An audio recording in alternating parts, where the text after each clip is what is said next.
Congressman Bill Pascrell Jr. says, tonight, I'm calling for the eventual prosecution of Donald Trump and his enablers for their many crimes against the United States. Writing, U.S. Rep. Bill Pascrell, D. New Jersey 9th, today called for the widespread investigation and prosecution of members of the outgoing Trump administration. Quote, Donald Trump and members of his administration have committed innumerable crimes against the U.S.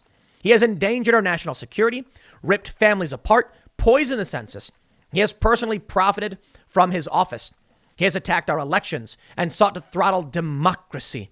He was rightly impeached by the House of Representatives. He has engaged in treachery, in treason. He has all but given up on governing and protecting our nation.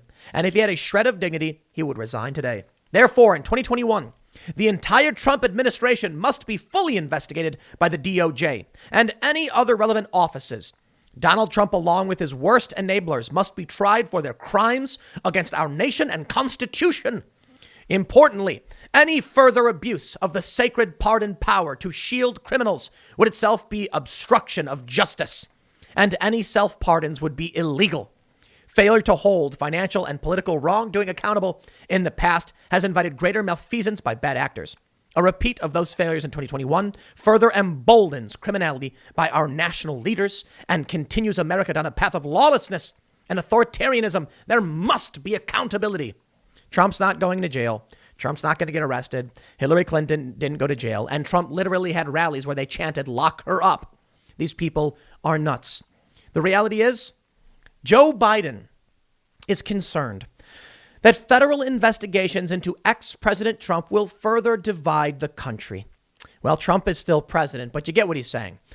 If/when we see a Joe Biden presidency, he's like, no, we can't go after Donald Trump because we need unity. Yeah.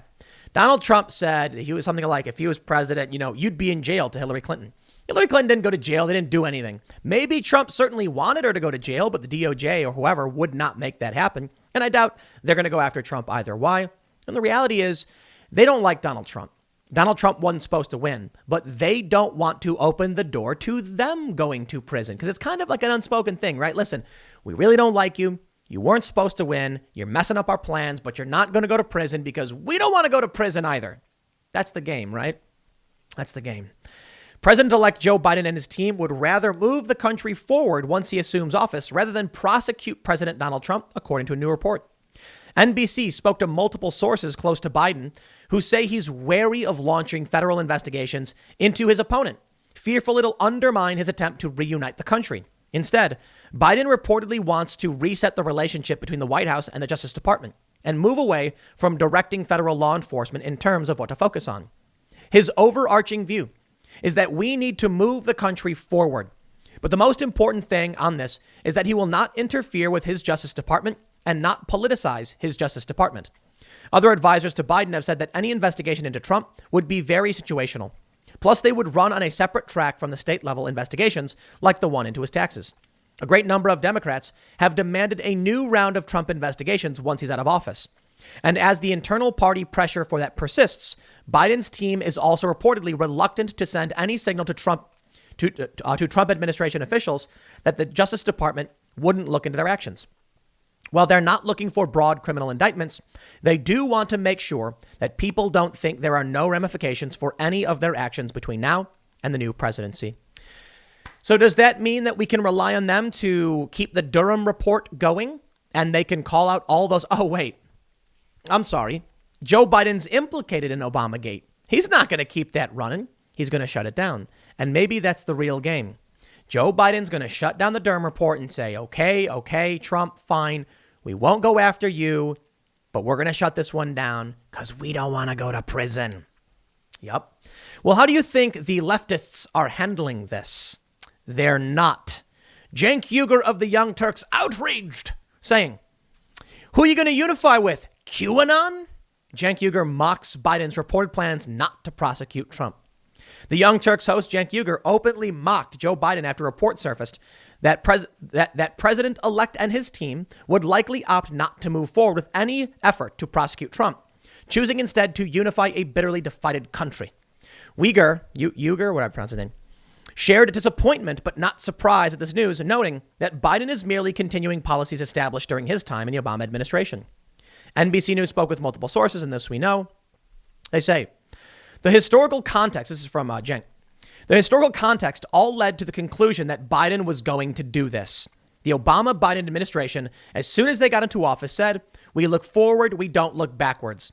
Well, that's a great relief to all criminals because all crimes are in the past, not in the future. That's why Obama didn't hold Bush and Cheney accountable for breaking several laws, including torture and warrantless wiretapping.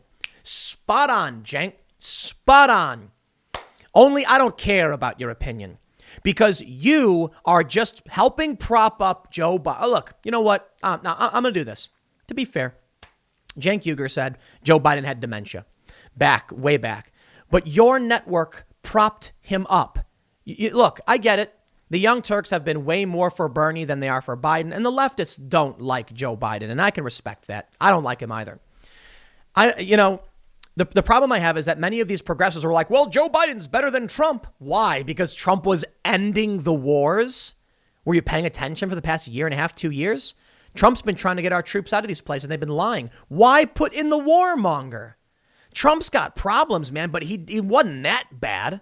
So don't come to me complaining about Joe Biden saying, yeah, well, Joe Biden's always done this. You should prosecute Trump. Okay, whatever, man.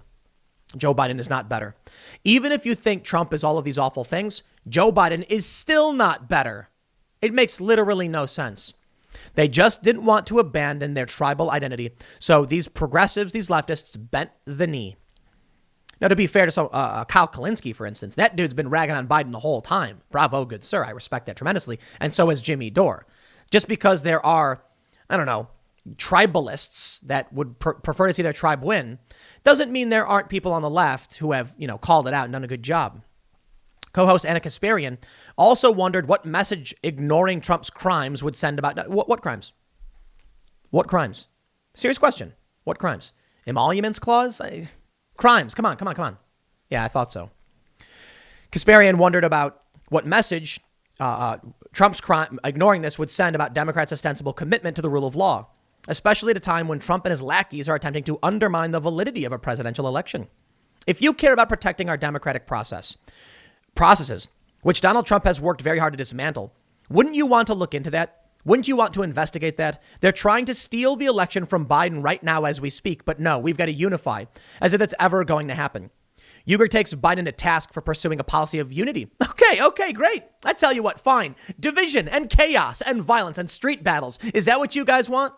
I don't like Joe Biden. I think the guy's awful. I think he's crooked, but unity is better than the alternative. So you know what? I would have preferred Donald Trump. But in any sense, I would prefer more unity rather than less. Not that Donald Trump was particularly good in that capacity either, because Trump was a culture warrior. They go on to say, who are you going to unify with, QAnon? 50% of the Republican Party believes the Democratic Party is led by child molesters. 50%. And who leads the Democratic Party now? Joe Biden does. So he's like, I want to unite with the people who call me a molester. Why would you do that? That makes no sense at all. Joe Biden is all these videos of him inappropriately touching little girls and women. At the very least, you can say that, right? Yeah, so who is Joe Biden going to unify with? Joe Biden's not going to unify with anybody because nobody likes Joe Biden. But I tell you this, we do need to figure out how to live together, and I feel like it's just not going to happen. I know maybe it's pessimistic of me, but I feel like we're headed towards, I don't know, man, chaos of some sort. January 20th is coming. And I don't know what December 14th holds. On the 14th, the Electoral College will make their choice, and I believe it's going to be Joe Biden. I can't imagine Trump supporters are going to sit back and be like, oh, well, shucks. I can't imagine Trump supporters are going to go out and Antifa up the street, and just start smashing windows and everything. I don't know what they're going to do. I think many Trump supporters are going to say, oh, shucks, for sure. But there's a lot of people who probably won't because Joe Biden represents something people don't like. Elitism. The banksters, the lobbyists, the corporations. He represents everything that Occupy Wall Street opposed. Yet for some reason, the progressives were like, we got to make sure Biden wins because he's a fascist. Because Trump's a fascist, right? You see that video, that woman freaking out, shaking the camera in her face. These people are nuts, man. Trump is not that bad. Biden is pretty bad.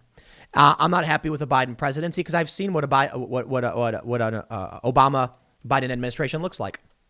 Now to see these progressives come out going after Joe Biden, calling him all these names, it's funny.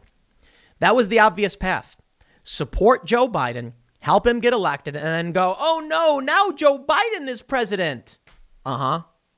Yeah. Was Trump really that awful? They really wanted to make him out to be like the worst president ever. And that's the thing. Whenever a story comes out about Trump being not that bad, it's probably why they ignore my content. Because Tim Pool's content is like, yeah, Trump's got his problems. He's not that bad. Not sensational enough. We can't have a narrative where Trump is just not that bad. We have to have a narrative where Trump is either the worst or someone thinks he's the best, but they're crazy because he's the worst. The milquetoast fence and he doesn't work for the smear campaigns, I suppose. Well, look, Trump's not going to prison. That's ridiculous. In fact, he might stay as president. We'll see. I kind of doubt it. We'll see. But he's not going to prison. At the very least, these people need to chill out. I got one more segment coming up in a few minutes. Stick around and I will see you all shortly.